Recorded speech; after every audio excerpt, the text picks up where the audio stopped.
25 mai, vous allez élire les 74 députés français du Parlement européen. Le Parlement sera alors composé de 751 députés issus des 28 pays de l'Union. Ils sont élus pour 5 ans et les députés siégeront soit à Strasbourg, leur siège officiel, soit à Bruxelles. Chaque pays décide du mode de scrutin de cette élection tout en respectant certaines règles communes. Chaque pays fixe librement son mode de scrutin, sous réserve que les députés soient élus suivant la règle de la représentation proportionnelle. Les députés européens ne peuvent pas appartenir à la Commission européenne, ni être membres de la Cour de justice de l'Union européenne. Ils ne peuvent pas non plus appartenir à la fonction publique communautaire. Ils ne peuvent pas non plus siéger dans le Parlement de leur pays, ni être membres du gouvernement de leur pays. En revanche, ils peuvent tout à fait détenir un mandat électif local.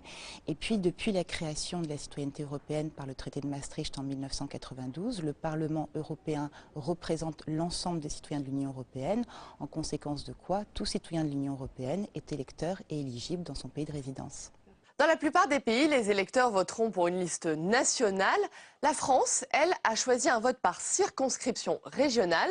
Il y a donc 8 grandes régions où les partis présenteront des listes. Les députés français sont élus au scrutin de liste à la représentation proportionnelle à un tour. Les sièges sont répartis entre les listes ayant obtenu au moins 5% des suffrages exprimés. Alors, les députés européens désignés en France sont effectivement élus dans le cadre de 8 circonscriptions électorales, chacune de ces circonscriptions couvrant plusieurs régions par zone géographique, si l'on peut dire. Seule la région Île-de-France constitue à elle seule une circonscription, tandis que les collectivités et régions d'outre-mer ont été rassemblées dans une unique circonscription ultramarine.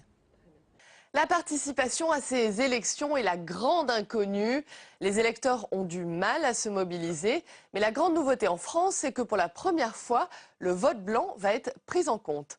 Au total, donc, dans les 28 pays, 385 millions de personnes sont appelées aux urnes. Selon les pays, le vote aura lieu entre le 22 et le 25 mai.